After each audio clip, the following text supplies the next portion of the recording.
Lorsque vous rencontrez Gérard, c'est donc chez Nan Stern, parce que Nan présentait, Gérard est déjà sculpteur à ce moment-là, Oui. et Nan présentait donc des artistes à la fois sculpteurs et peintres.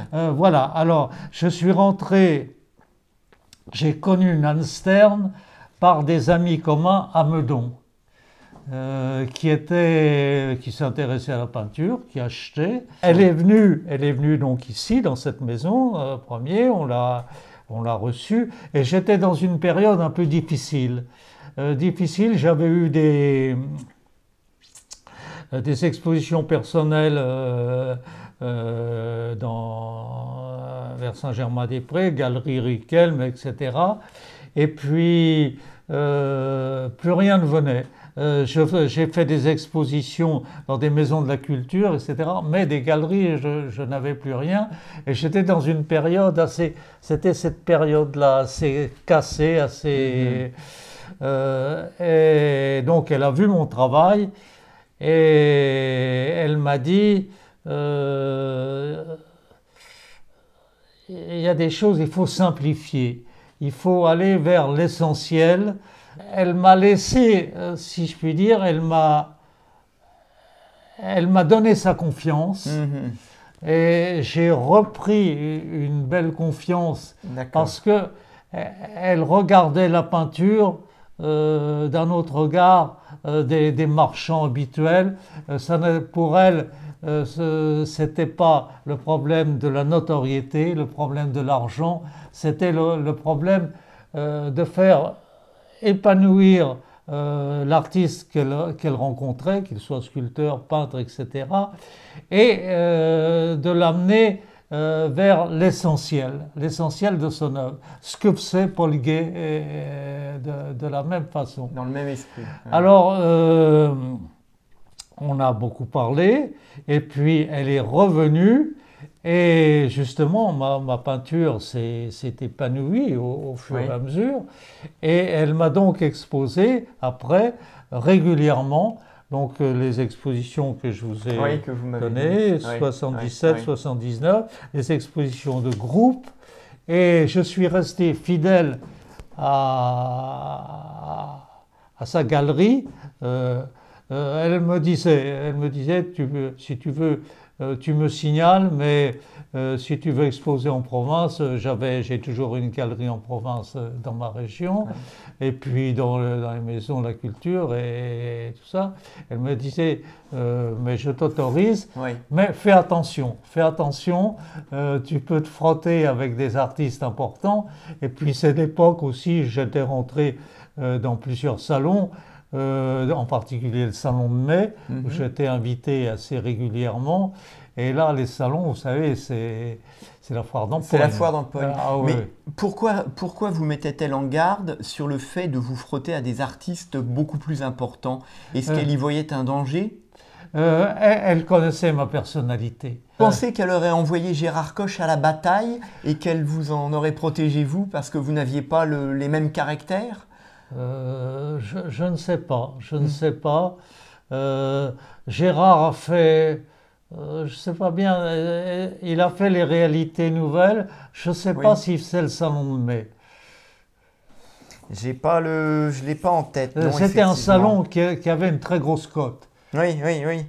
Salon grands et jaunes et salon de mai, il l'a fait de 56 à 88. Il l'a fait. Ah oui. Alors d'accord. Mais justement, votre rencontre avec Gérard chez Nan Stern n'a pas été la seule rencontre que vous ayez faite avec un artiste. J'imagine qu'en arrivant chez Nan, vous avez découvert beaucoup d'artistes. Oui. Alors quand je suis arrivé, j'ai exposé chez Nan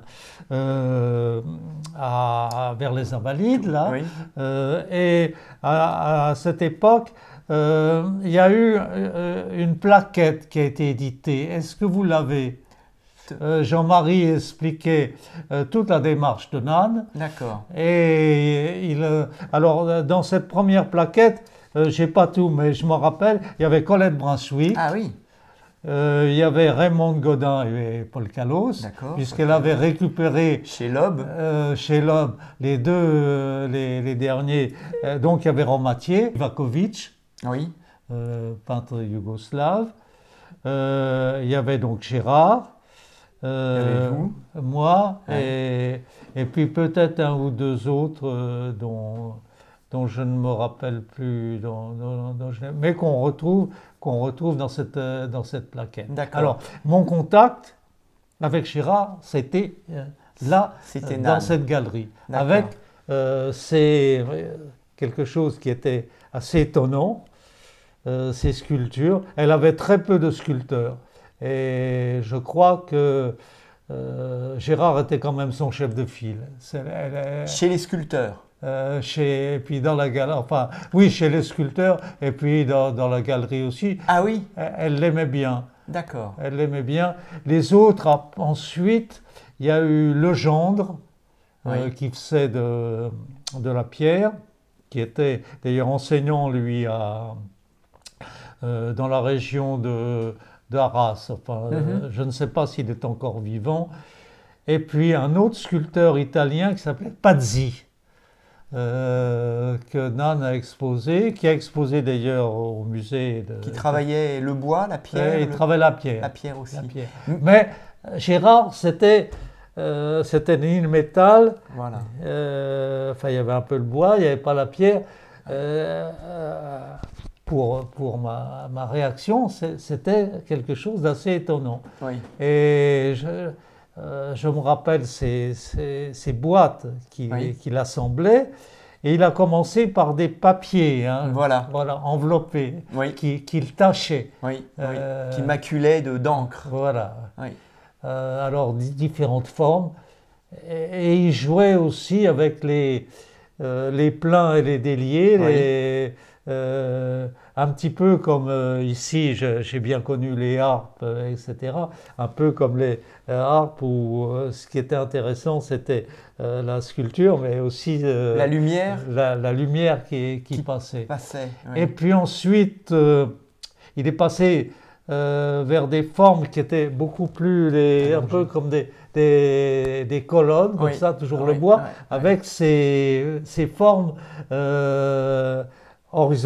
verticales, un peu obliques. Oui. Et là, à ce moment-là, il y avait ce feuilletage en verre. Oui. Mais ça me faisait penser aux bibliothèques. Tout à fait, je suis d'accord. Aux livres classés dans une bibliothèque. Et c'était également assez étonnant. Il avait fait une sculpture pour Nan avec Boudu, avec le nom de Boudu. Ah oui. Qu'il lui avait offert. Oui, parce que Nan, il y avait Nan et il y avait Boudu. Quand Jean-Marie venait dans la galerie, il disait Boudu sauver des eaux. Ah oui, c'était le nom du chien. Du chien de Nan, d'accord. Oui. Et d'ailleurs, j'ai entendu parler de ce chien. C'était pas le Boudu sauver des eaux, c'était assez exact. Parce que je crois que Nan avait récupéré ce chien dans la rue, ou je ne sais où, et que même il était tombé à la flotte. D'accord. D'où Boudu d'où le nom de Boudu. Les dernières rencontres avec Gérard, c'était chez Clara Scremini. Et je crois que Gérard, comme nous tous, vivait une vie quand même de création et de vente qui était quand même pas très facile. Pas très facile.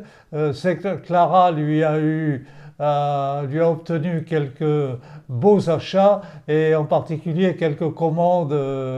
Donc il passait la voir, on discutait et on se saluait bien amicalement.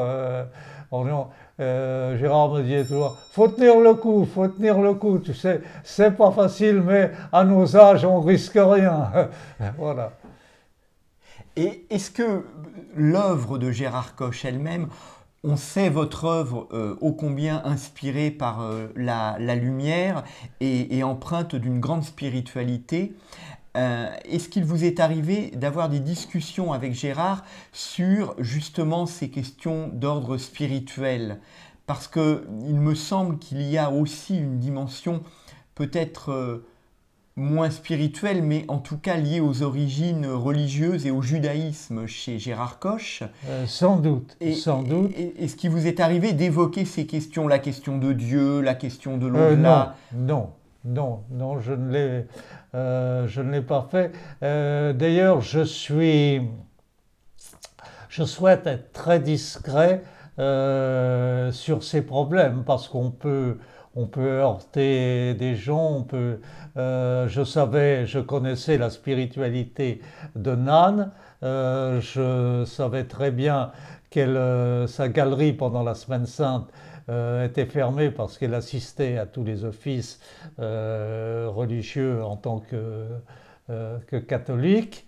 Et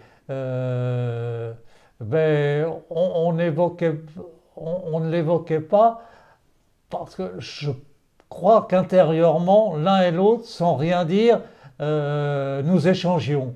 On peut échanger dans le silence. Et avec Gérard, ça devait être... c'était la même chose. Je le vois arriver dans la galerie de chez Clara. Il y avait chez Gérard une modestie, un silence, un respect qui nous avait été certainement communiqué par la forte personnalité de Nan.